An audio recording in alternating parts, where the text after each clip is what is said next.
Hey everybody, and welcome back to another Final Fantasy TCG Dawn of Heroes set review. Today we are covering Ice. You know me, I'm Emo Tempest, and welcome. We've got a lot to talk about. These cards are amazing. I think Ice had a big, is going to have a big impact this set. There's definitely a lot of new, interesting cards, a lot of unexpected effects that I think Ice isn't used to having, and some kind of redundancies too from what we've had in the past, but a lot of cool stuff all around. So without further ado, let's get into this right away.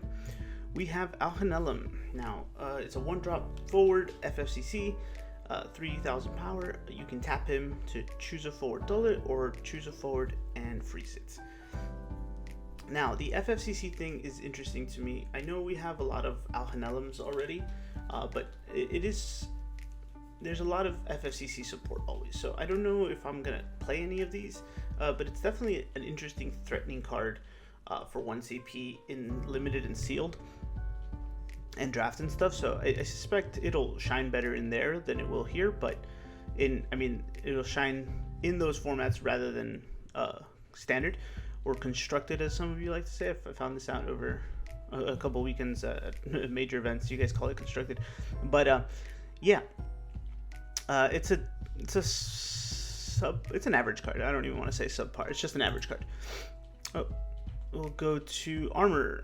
Now this is again the generic Ice generic standard unit backup we get every set. This time it's if you control 3 or more of Ice backups, this cost required to cast armor is reduced by 2. So again, I'm going to say this probably every video, and you'll probably get sick of it by the end of it, but it's a good way for monocolor decks to ramp up. So it's a good way for everybody to speed up and stay on par if you kind of want to go in that direction. So I think it's a great addition as always. Calabrina. 3-cost dual back attack. When Calabrina enters the field, choose an ability that is choosing only one character either player controls. That ability is now choosing Calabrina instead, if possible. When Calabrina is dealt damage by a forward your opponent controls, choose a forward your opponent controls, deal it damage equal to Calabrina's power. So it's very interesting. I think, and this is one of the mechanics that I think Ice didn't have as much until we just started. Like the Sephiroth had Ice is like Ice Lightning, so it makes a little more sense. But Ice is going to start picking up back attack cards, which I think is cool. I think back attack is very it's something we're going to have to keep on our radar a lot more now because of this set. And so being able to retarget an ability is interesting, right? Because you can either save something of yours, or if for whatever reason they're trying to protect their things. I'm trying to think of abilities that benefit your guys, and you can kind of like redirect to Calabrina, which would be like beneficial, of course. But mostly it's if she's dealt damage by a forward your opponent controls, right? So let's say again, just going off what we know of the last meta, let's say there's a Warrior Light and it's the second ping is about to come out and try to kill something. You could redirect it to Calabrina, and then Calabrina could deal 7k to something. Now 7k isn't gonna kill much, unfortunately, these days, but it might. I guess the biggest thing is that it'll make the difference between that forward that you need to live and not and be useful next turn, and so you can block with it maybe. There's a lot of factors that you want to put into that you want to consider. So I think Ice as a whole is gonna benefit from this. It is category 4 too, so there's a world where we use this in a 4 deck. I think we have I think the Rosa in Water says we can play with any color now or something like that. So it's interesting. We have Juggler, another back attack. Look at this little stud. When Juggler enters the field, choose a forward, dull it. In sealed, it's been a blast to run into these. It also might be really good to catch your opponent sleeping, right? If anyone tries to swing out, there's a lot of turns where people try to swing out, right, to try to close out games, and a well-timed Juggler is gonna just really set things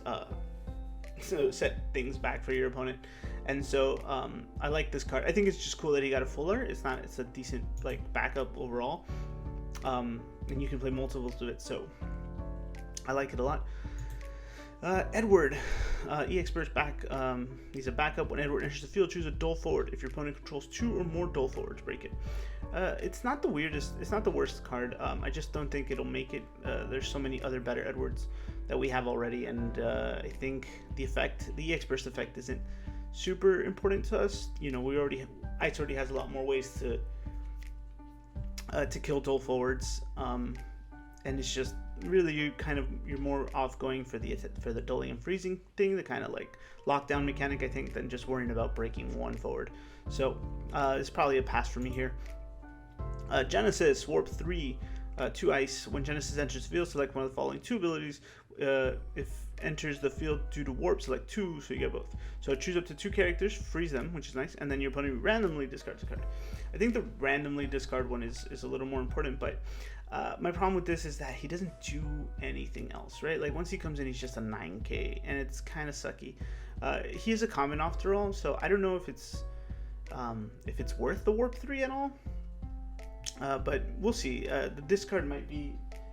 I think discard will continue to be a problem, as always. Like, the mechanic itself is just troublesome and could always just swing games in your favor, like, rapidly in like the turn, in the span of a turn or two, if you're able, if you're not able to draw, or they lock you down with 2 cards and they can make you discard 2 a turn, right? It's really bad. So and then the making it random, and then also freezing 2 things on if it's warp, like while you're kind of setting up, it's gonna set like them further back, which is what Ice does. So it's a decent card for a common.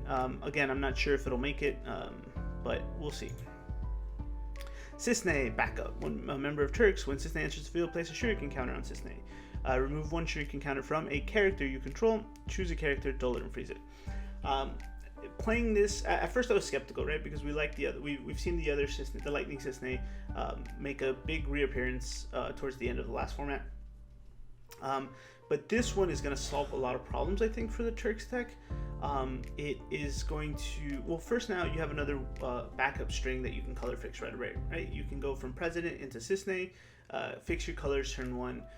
You can go, we already know Reeve and Katesith, and I don't forget if we have another one in those colors. Oh yeah, the Restrictor and whatever Narrow it's called, right? So you have 3 backup strings now that you have to color fix in these colors, in this color combination. But now Cisne also adds to the Turks, which we need, names we need, as well as to like flip for Reno. Unfortunately, you probably won't play more than 1, right? Because the President will, even if you draw this and President, that just means that the President will search you one of the forwards, right? And that's also not a bad thing. But the shuriken counter thing is fun too, because being able to dull and freeze something on command is also threatening. So when you're kind of pushing that aggressive game, she's just gonna like, it's another effect that people will sleep on, of course. What's the other thing? The being able to remove shuriken counters from other characters is nice, because I think so in this set alone, the Yuffie, the 2-cost one, she gets shuriken counters. I'm sure the Edge before also got shuriken counters. So I think it's interesting that you can steal from other characters, and so I think that's fun. That there might be something there, just constantly holding that effect prisoner, like. As long, it's kind of like the headhunters, right? As long as you had counters on any of your characters, you're able to remove it to do these effects. The shuriken counter is going to be the same. So if we get anything else with shuriken counters that benefits us later, it's kind of like the Goddess and the Orphan as well, or Doom counters, right? The Doom counters share the same name. Unless they come out and say they're not the same thing, which I doubt. These cards is going to be very interesting. Alright, next, all in all, this card is very good. I think it will definitely see play. Jill Nabat. If all characters you control have Ice Element, Jill gains 2,000 power, and when Jill is put from the field into the break zone, you may pay 2. When you do so, choose 2 characters, dull them, and freeze them. Again, in a monocolor deck, it's not the worst thing, right? The problem is it enough? 3 for 9 isn't bad. And then an exit, a costly exit effect, which isn't the worst thing, but I wish she did a little more. I don't know. It is a common after all, so it might not make the cut. There's better cards, I think, overall. So keep that in mind. Setzer, category 6 forwards you control can form party forwards with any element. When 2 or more category 6 forwards you control form a party and attack, choose one character, dull it, and freeze it. Solid effects here. The biggest thing is obviously the name clash, right? Like we like our EX per Setzer to recur stuff. This is obviously cheaper, but I mean they're both pretty much the same. So I think it's really going to depend on which deck, which version of the deck, or how the FF6 deck in general as a whole develops over the meta, right? Because I know there's, as of right now, there might be 2 versions, like where you focus more on partying, or where you still commit to the old lock, draw value 150 card 6 cards, and so that's going to be useful. It's very possible that this replaces the other one anyway, just because that 50 card deck, like the title deck, if you will, is just all over the place, and being able to party will definitely trigger the old Celeste a lot more. So yeah, we'll see how it goes. Let's see. The meta is really going to define whether this, with more reps and practice, we're definitely going to figure out. I know there's people on the job already, so I don't doubt that this won't see play. Celeste, man, it's crazy that all the 6 characters got like full arts Celeste, and then there's a lock later, which we'll get into. Anyway, if you control card name Lock, Celeste gains haste, and the card Lock you control gains haste. When Celeste enters the field, choose up to the same number of forwards your opponent controls as category 6 characters you control. Told them. So it's just a good way to like push your opponent's forwards out of the way. It has that. It's not for a rare. It has that effect that one legendary Sarah had, which I think is nice. So it's very power creep, especially for 2, right? Because if nothing else, you're able to, if you have forwards, right, dropping her at any turn during the mid to late game is just very, very, very like annoying. Again, especially in the current FF6 deck that we run. I know we play the other one to search the lock, but if I drop this one, when I have the 10 guys on board, then your forwards aren't going to be a problem for me. So yeah, she's very troublesome and just a very beautiful card overall. So again, I don't doubt that this will see play. Soldier 3rd class. We've seen versions of this all the time. For each card named Soldier, gets 1,000 power. In your break zone, gets 1,000 power. When 3rd class is put from the field into the break zone, you may search card named 3rd class and play it onto the field. It's not exactly the same as like the Psychon Warriors, but very similar, right? If they're on the board, you get 2,000, and then when you play one, search. This one is if they're in your break zone, plus 1,000, and when it dies, play another one. It's not that big of a deal. Yeah, I don't think we'll be seeing this. It's cool and sealed if you pull like 4 or 5 of them. Like, it's tight. We'll take that. Cerulean Drake. When Cerulean Drake enters the field, choose a forward, freeze it. You can tap to choose a forward, dull it. And then for ice and 2 colors, you can put Cerulean Drake into the break zone, choose a dull forward, break it. It's not the worst effect. I found myself enjoying it during my limited, my sealed, games over the weekend. And so it really depends on where ice goes. I don't think it'll take monster slots in most decks, but it's not the worst like ice monster that we've had in the past, which has similar effects or something like that, right? Being able to break something is nice. Terra. When Terra enters the field, choose a summon of cost 4 or less in your break zone, add it to your hand. When Terra forms a party with a category 6 forward and attacks, you may cast 1 summon of cost 4 or less from your hand without paying cost. It's not bad. I think when we saw this first, I thought it was much better. It's just it's kind of slow, right? Needing to attack is the issue, right? Like to get the maximum value off of this, but realistically, unless you're already winning, I think, or it's hard unless your opponent just can't answer for whatever reason. This is gonna go in your favor, right? And again, if we're looking at 6 as a whole currently, you don't play summons anyway in that list. So this is definitely going to go into another kind of deck where if you're doing this, what 4-cost summon are you casting that like again, if your opponent can't answer it and you're already in a winning position, how often are you going to need to cast a summon for free from your hand that doesn't that matters, right? In a situation like that. So I don't know. I'm liking this one less and less. I don't know. We'll see. I don't think it'll be used, but hopefully I'm proven wrong. The reprint, crystal backup.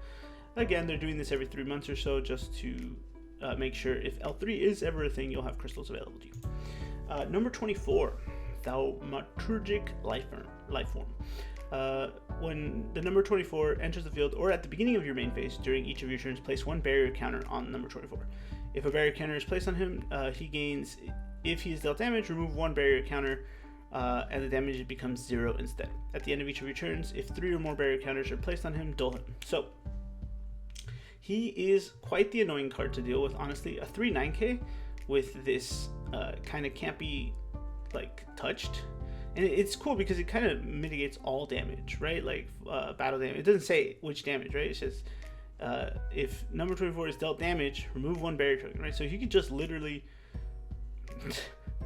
he could quite literally just block a lot of things, which is crazy to me.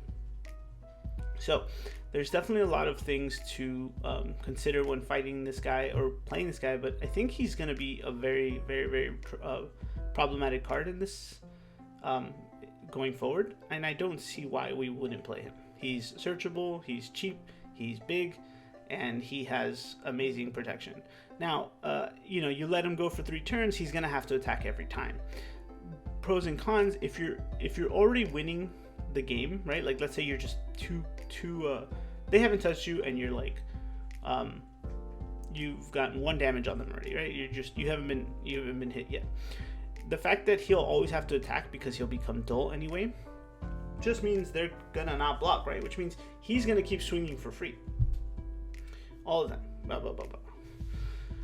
So obviously if he gets EX burst 9k, it's too late. I believe the counter doesn't save him, so there's that. But I don't know, he's 9k, that's gonna be tough. I think he's a great card. Mateus, the summon. Select one of the following 2 actions: freeze all forwards your opponent controls, and you remove Mateus from the game. Freeze all backups your opponent controls, remove Mateus from the game. This kind of slaps for real. So, yeah, there's almost no wrong way to use this, right? Let's say your opponent does swing out, tries to in their head they're thinking, oh, I'm gonna just put in some damage because you're gonna discard me, or I'm gonna try to win in a few turns, right?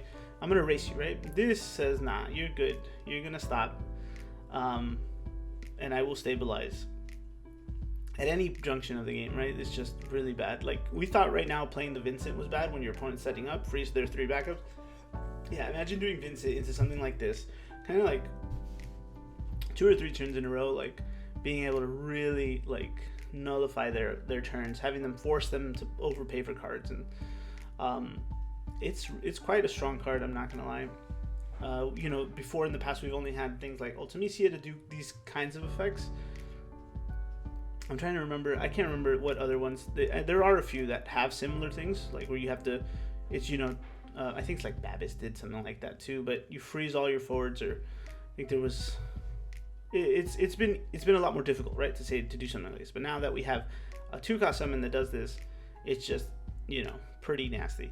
I'm glad it removes itself, so it kind of prevents any really annoying recursion kind of things. But yeah, we'll definitely see play. Wicked Mask. Back attack. When Wicked Mask enters the field, choose a summon that is choosing only one character in any zone. You may choose another character. The newly chosen character must be a valid choice. Until the end of the turn, the Wicked Mask also becomes a forward, 6,000 power. You can only use his ability once per turn. So, this guy's crazy in general. He has back attack, can block when he comes in if he wants, and he's kind of redirecting a summon. Is that really necessary? I don't know. So one of my biggest annoying things, I think, is Q-Sith, right? Choosing only one character in any zone. So if your opponent tries to Q-Sith, you just steal a Q-Sith from them for 3. It's kind of a big deal.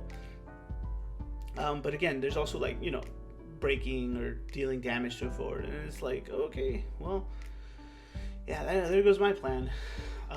Again, between this, Calabrina, and Juggler, there's a lot of things we need to worry about when facing ice. So just something to keep in mind. I think this card is great. Also category 4, right? So there's that weird world that it's gonna live in where we need 4 counters. Rude. You can only pay CP produced by backups to cast Rude. Rude enters the field, choose a forward your opponent controls, don't let him freeze it. Yeah, very straightforward. We've talked about this one before when we went over it on stream, but I think it pairs well with these guys, right? Rufus, Reno, and Rude. The Reno brings him out, which we like more. I like that his Haymaker is cheap, and then he can kind of facilitate it, right? When he enters, choose forward and don't let him freeze it. We'll go into the Reno first. When Reno attacks, you may search for a card named Rude, forward of 3 or 4 or less, and play it onto the field, and Reno gains haste until the end of the turn, right? So you can play him, get him to attack, bring out the other guy, don't freeze something, and if you have an extra copy and enough CP, you just break things too. There's a lot of good stuff here. And then Rufus just on his own. If you have card named Rude or card named Reno in your break zone, the cost required to cast Rufus is reduced by 2. When Rufus enters the field or attacks, select one of the following 3 actions. Choose a forward, don't let him freeze it. Choose a job member of Turks in your break zone, add it to your hand, or your opponent discards a card. A lot of great effects. He is actually should always be 2 CP no matter what. He's pretty free. I'm not gonna lie. He's gonna add a lot of pressure to the game. I think I'm glad that he's only 7,000 power, because anything higher would have made him quite annoying to deal with. He's a very strong legendary. I think again, Ice got so many good useful cards this set. And Lock, like we said, it's full art. We pulled one of these. Very excited about that. EX Burst. When Lock enters the field, reveal top 4 cards of your deck. Add a category 6 character among them to your hand, and return the other cards to the bottom of the deck in any order. When 2 or more category 6 forwards you control form a party and attack, Lock deals your opponent 1 point of damage. If 4 or more category forwards form a party, also break all forwards your opponent controls. Again, we talked about this one before. This card was pretty nuts. It pairs ideally with the Celeste, right? Like, you need to have 2 forwards on board already. Play Lock Celeste, party with 4, deal damage, break all forwards, go. Again, the Lock and Celeste, Celeste gives them both haste, right? As long as Lock is out, stays out, Lock, so that Celeste will give this Lock haste, and because he's out, she gives herself haste, causing her to do the second ability, this first ability first, right? So getting your opponent to 6 is very dangerous, because you can just hold these. It's kind of what we did during Limited 2 this weekend, over the weekend. You kind of hold the Lock and Celeste to kind of clear out that 6 damage when they're like, go wide, and they're like, oh no, we'll just put up enough bodies to defend. It's like, it doesn't matter. Yeah, very good card, legendary for a reason, I think. Again, 6 is gonna be everywhere, I'm convinced. There's gonna be different variants. It's gonna be fun. There's no way I can't tell you which one I think is better yet, because I don't honestly know. Again, time will tell, and you know, we have the Portland Cup. We'll probably see a lot of these different category 6 decks, and you know, then we have nationals around the corner, and I think those will probably be where it's at. So you should be playing 6 is my guess this set, or at least some of these ice cards. But yeah, that wraps up the ice one. Top 5 for me are definitely going to be Calarena and Wicked Mask, the Summon, and number 24. And I think lastly would have to be the Cisne. You know, I think the Lock, obviously the Lock and Celestins are just like a package and legendaries, but I think outside of those, my H's would be the Dull, the Wicked Mask, and the FFTA, and the number 24. Like, all the H's are really good in the set, in Ice, and then Cisne is like the best rare. But yeah, those are my thoughts, guys. Please, if you have anything you want to correct me on, or share your thoughts on which of these cards you enjoy, leave it in the comments. I'd love to hear your thoughts anytime. And yeah, I hope you enjoyed this. Hope you learned something. And I'll see you on the next one.